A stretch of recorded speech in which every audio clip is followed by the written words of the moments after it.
RPSC में पूछे गए उर्दू के कुछ इम्पोर्टेंट क्वेश्चंस को आज हम लोग डिस्कस करेंगे और सभी सवालों से मुताल्लिक कुछ अहम जानकारियाँ भी आपको देंगे जो कि आपके इम्तिहान आरपीएससी सेकेंड ग्रेड उर्दू और आरपीएससी स्कूल लेक्चरर उर्दू के लिए बहुत ही ज़्यादा इम्पोर्टेंट होगा।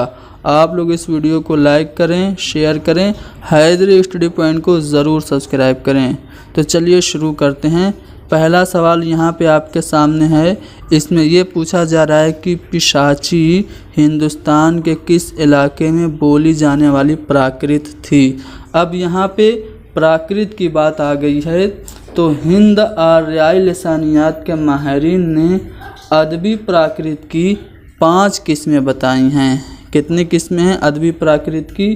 5 किस्में। पहली है महाराष्ट्री, ध्यान से सुनिएगा, बहुत ध्यान से सुनिएगा। पहली है महाराष्ट्री, ये जनूब की यानी कि साउथ की प्राकृत थी। मराठी जो ज़बान निकली है वो महाराष्ट्री प्राकृत से ही निकली है। दूसरी है शोरसेनी, इसका जो मरकज़ है वो मथुरा का इलाका है। तीसरी जो प्राकृत है वो है मगधी, ये पूरे मशरक़ी हिंदुस्तान की बोली है।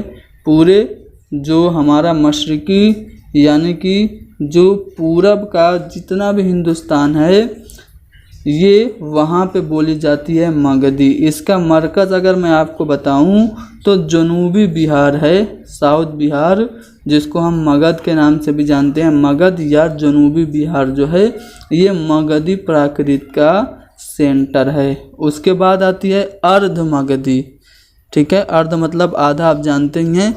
अर्ध मगधी की बात करें तो इसका जो सेंटर और मरकज़ है अवध और मशरक़ी उत्तर प्रदेश है। गौतम बुद्ध और महावीर जैन ने अर्ध मगधी में ही अपने उपदेश दिए थे। अब आते हैं पिशाची पर। तो पिशाची ये अदबी प्राकृत की 5वीं किस्म है। ये कश्मीर और पंजाब के इलाके की प्राकृत थी। तो पिशाची कहाँ की बोली जाने वाली प्राकृत थी? तो कश्मीर और पंजाब की। तो यहाँ पे हमारा पहला वाला ऑप्शन सही होगा, ठीक है। चलिए अगला सवाल है कि मुझका न हुआ कुछ हवस मानको मोती। ये आप इसको अगर हम आसान ज़बान में इस मिसरे को कहें तो मुझको न हुआ कुछ हवस मानको मोती, ये इस तरह से होगा। तो यहाँ पे ये मिसरा किससे मंसूब है? तो ये बाबर से मंसूब है। ज़हीरुद्दीन मोहम्मद बाबर ये मुग़ल सल्तनत का बानी कहलाता है। 21 अप्रैल 1526 को पानीपत की पहली लड़ाई में इसने इब्राहिम लोदी को हराकर मुग़ल सल्तनत की बुनियाद डाली थी, ठीक है। इसने कुछ जंगें लड़ी, ध्यान से सुन लीजिए कौन कौन सी जंगें लड़ी। आपसे इम्तिहान में जो पेपर 1 आपका आरपीएससी में पूछा जाता है उसके लिए ये हेल्पफुल होगा, ठीक है। तो 21 अप्रैल 1526 को पानीपत की पहली लड़ाई इब्राहिम लोदी से, इब्राहिम लोदी हारा, बाबर जीता और इसने मुग़ल ख़ानदान की हुकूमत कायम कर दी। जो दूसरी जंग इसने लड़ी वो थी खानवा की जंग 1527 में। किसके खिलाफ? राणा सांगा के, और राणा सांगा हारा, बाबर जीता। फिर तीसरी जंग इसने 1528 में लड़ी जिसका नाम था चंदेरी की जंग। ये इसके मुखालिफ में कौन था? मेदिनी राय था, मेदिनी राय हारा, बाबर जीता। जो चौथी जंग इसने 6 मई सन 1529 को लड़ी अफ़गानों से जिसका नाम था घाघरा का युद्ध। तो पानीपत का युद्ध, खानवा का युद्ध, चंदेरी का युद्ध और घाघरा का युद्ध, ये आपको याद रखना है। अगर याद न हो तो आपको क्या करना है, एक ट्रिक सुन लेना है, ठीक है। बाबर की बात हो रही है तो 26 में पानी पिया, 27 में खाना खाया यानी कि खानवा का युद्ध, फिर 28 में चंदा दिया यानी कि चंदेरी का युद्ध, और 29 में यानी कि 1529 में घर गया यानी घाघरा का युद्ध, और 30 में मर गए यानी कि 1530 में ये चला गया इस दुनिया से। तो सुनिए फिर से, 26 में पानी पिया,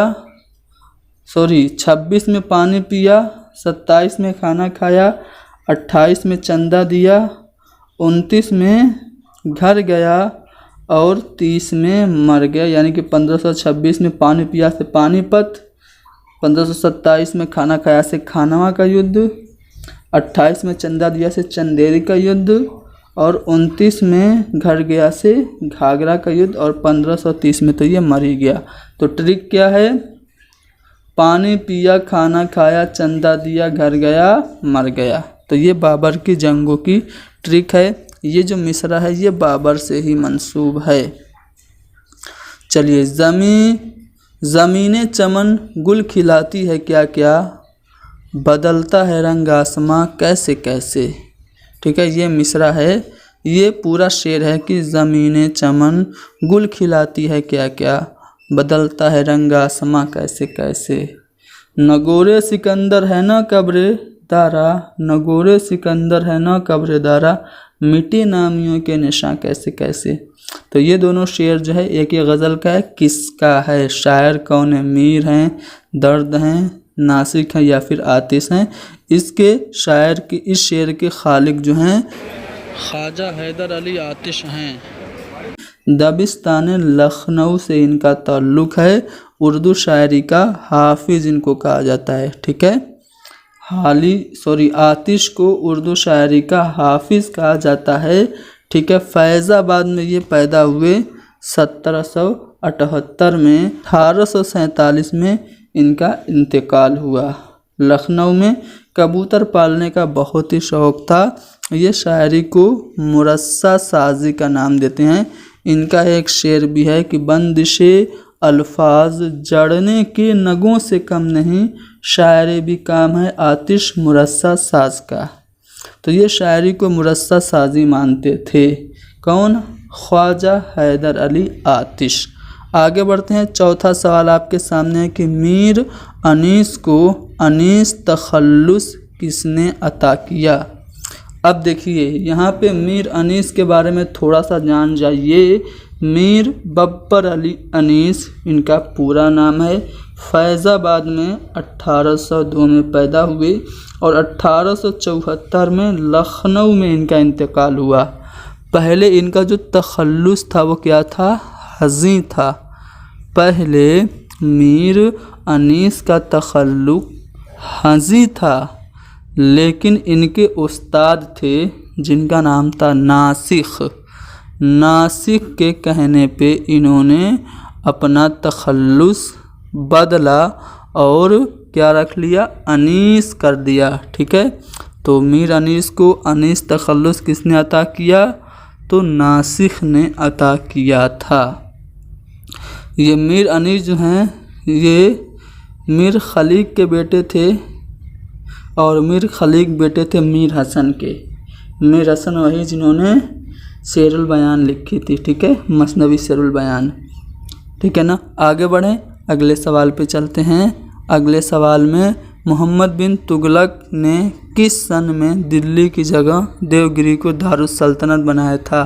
मोहम्मद बिन तुगलक ने क्या किया? दिल्ली को बदल के देवगिरी को इसने अपनी राजधानी बनानी चाहिए और अपनी पूरी रियाया को हुक्म दे दिया कि पूरा राजपाट लेके आप चलो देवगिरी। ठीक है, सभी लोग देवगिरी आए। बहुत सारी मुसीबतों सऊबतों का सामना करते हुए बहुत सारे अफराद मर गए। जब ये देवगिरी पहुँचे तो ये मोहम्मद बिन तुगलक को एहसास हुआ, अरे यार गलती हो गई, दिल्ली सही था। फिर से इसने हुक्म दे दिया चलो अब वापस दिल्ली। फिर सभी लोग अपने सामान के साथ राजपाट लेते हुए वापस दिल्ली आए। फिर रास्ते में बहुत सारे लोग मर गए। तो ये इसको लोग पागल विद्वान कहते थे। मतलब पढ़ा लिखा तो बहुत था लेकिन किसी से राय मशवरा नहीं करता था, जो इसके दिमाग में आ जाए फ़ौरन वो हुक्म सादिर कर देता था। इसने एक सांकेतिक मुद्रा भी चलाई थी। यानी कि निशान वाले सिक्के चलाए थे। और उस सिक्के के जो निशान थे, संकेत तो इतने आम थे कि लोग घर पे उसको बनाने लगे, जिसकी वजह से जो राजकोष था वो खाली हो गया। ठीक है, तो ये सभी चीज़ें इसने की। दोआब में यानी गंगा जमुना जो थी उसके बीच के इलाके में इसने कर भी लगा दिया था, टैक्स भी लगा दिया था। ये सब इसके कारनामे हैं। इसी की वजह से तुगलकी फरमान, ये जो कहावत है वो चलती है। मोहम्मद बिन तुगलक, इसने दिल्ली की जगह देवगिरी को दारुसल्तनत बनाया। कब? 1327 ईस्वी में। चलिए, मोहम्मद कुली कुतुब शाह ने उर्दू के अलावा किस ज़बान में भी शेर कहे? अब देखिए, मोहम्मद कुली कुतुब शाह उर्दू के पहले साहिब दीवान शायर कौन? तो मोहम्मद कुली कुतुब शाह। ठीक है ना। इन्होंने उर्दू और फ़ारसी में तो शायरी की ही की, साथ ही साथ इन्होंने तेलुगु ज़बान में भी शायरी की। उर्दू में इनका तखल्लुस क्या था? उर्दू में ये मानी तखल्लुस इस्तेमाल करते थे। ठीक है, उर्दू में ये मानी तखल्लुस इस्तेमाल करते थे। और फ़ारसी में कुतुब शाह, फ़ारसी में इनका तखल्लुस हुआ करता था कुतुब शाह, जबकि तेलुगु ज़बान में ये तर्कुमान तखल्लुस इस्तेमाल करते थे। ये एक ऐसे शायर हैं जिनके नाम सबसे ज़्यादा तखल्लुस इस्तेमाल करने का रिकॉर्ड है। 17 या 18 तखल्लुस इन्होंने अपनी पूरी शायरी में इस्तेमाल किए। मोहम्मद कुली कुतुब शाह ने 17 तखल्लुस इस्तेमाल किए। ठीक है ना। तो ये पहले साहिब दीवान शायर थे। उर्दू के अलावा तेलुगु ज़बान में या तेलंगानी ज़बान में भी इन्होंने शायरी की। अगला सवाल है कि मसनवी नौसरहार किसकी तसनीफ़ है? तो ये अशरफ बयाबानी की है। अशरफ बयाबानी की तसनीफ़ है मसनवी नौसरहार। मसनवी नौसरहार में ही सबसे पहले मरसिया के नमूने देखने को मिले, इसीलिए अशरफ बयाबानी को उर्दू का पहला मरसिया निगार माना जाता है। क्वेश्चन नंबर 9 है मसनवी फूल बन, इसका मौजू क्या है? तो इसका मौजू जो है वो पंदो नसीहत है। फूल बन में पंद और नसीहत किया गया है। अच्छा, फूल बन जो है ये किसकी है? सवाल उठता है ना कि मसनवी फूल बंद किसकी है? तो इब्न निशाती की है। अगला सवाल देखते हैं। दिल्ली में वली दक्कनी को 2 मशवरे किसने दिए? वली दक्कनी की बात कर लेते हैं। वली मोहम्मद इनका नाम था। इनको उर्दू शायरी का चौसर कहा जाता है। साथ ही साथ इनको मोहम्मद हुसैन आज़ाद ने उर्दू शायरी का बाबा आदम भी कहा है। ठीक है, उर्दू शायरी का बाबा आदम वली दक्कनी को किसने कहा? मोहम्मद हुसैन आज़ाद ने। ठीक है, इनका दीवान 1719 में दिल्ली आया था। 1719 में वली का दीवान दिल्ली आया। ठीक है, और सबसे पहला बाकायदा दीवान वली के दीवान को ही माना जाता है। ठीक है, जब ये दिल्ली आए तो इनको सादुल्ला गुलशन ने 2 मशवरे दिए। अच्छा, वो 2 मशवरे क्या थे? पहले तो इनसे कहा गया कि आप तकानी अल्फाज कम इस्तेमाल कीजिए, उसके बदले फ़ारसी के शेरी अल्फाज का इस्तेमाल आप अपनी शायरी में कीजिए। सादुल्ला गुलशन ने जो दूसरा मशवरा वली दक्कनी को दिया वो ये दिया कि फ़ारसी शायरी में जो मज़मून मौजूद है ना, उन्हें आप अपनी ज़बान में अदा करो, लिखो। तो ये 2 मशवरे किसने दिए? सादुल्ला गुलशन ने वली दक्कनी को दिए। अच्छा, 9 तर्ज़ मुरस्सा किस फ़ारसी तसनीफ़ का तर्जुमा है? 9 तर्ज़ मुरस्सा पहले तसनीफ़ किसकी है? तो मिर्ज़ा अता हुसैन तहसीन की किताब है, जो कि किस्से चहार दुर्वेश का तर्जुमा है। और 9 तर्ज़ मुरस्सा का तर्जुमा बागो बहार के नाम से किया गया फोर्ट विलियम कॉलेज के ज़ेर साया 1803 में किसने किया था? मीर अमन ने किया था। अच्छा, मेराजुल आशिकीन किसकी है? तो मेराजुल आशिकीन ख्वाजा बंदा नवाज गेसु दराज की है। रौज़तुश शोदा किसकी है? तो वाइज हुसैन काशफ़ी। रौज़तुश शोदा किसकी है? वाइज हुसैन काशफ़ी की तसनीफ़ है। अच्छा, वाइज हुसैन काशफ़ी की रौज़तुश शोदा का उर्दू में तर्जुमा हुआ किस नाम से? करबल कथा के नाम से। तो करबल कथा किसने लिखी? फजली ने, फजली ने करबल कथा लिखी थी।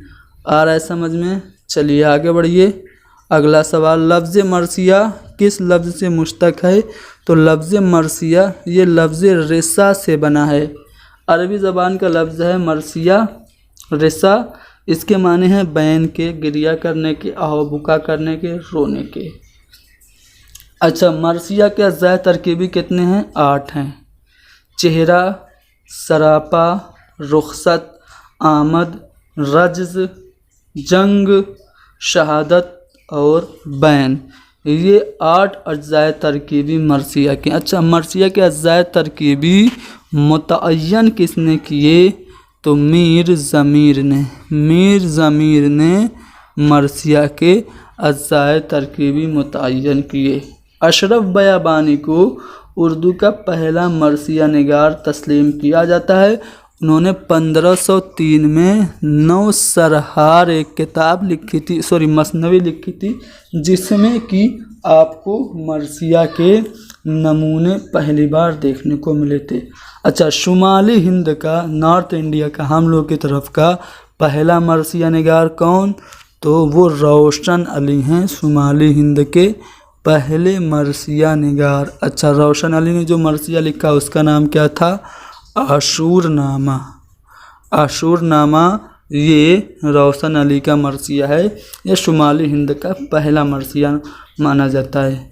जोश मलियाबादी की बात हो रही है, शायर शबाब और शायर इनकलाब। जोश ने आवाज़ हक के उन्वान से एक मरसिया लिखा था 1918 में, आवाज़ हक के उन्वान से।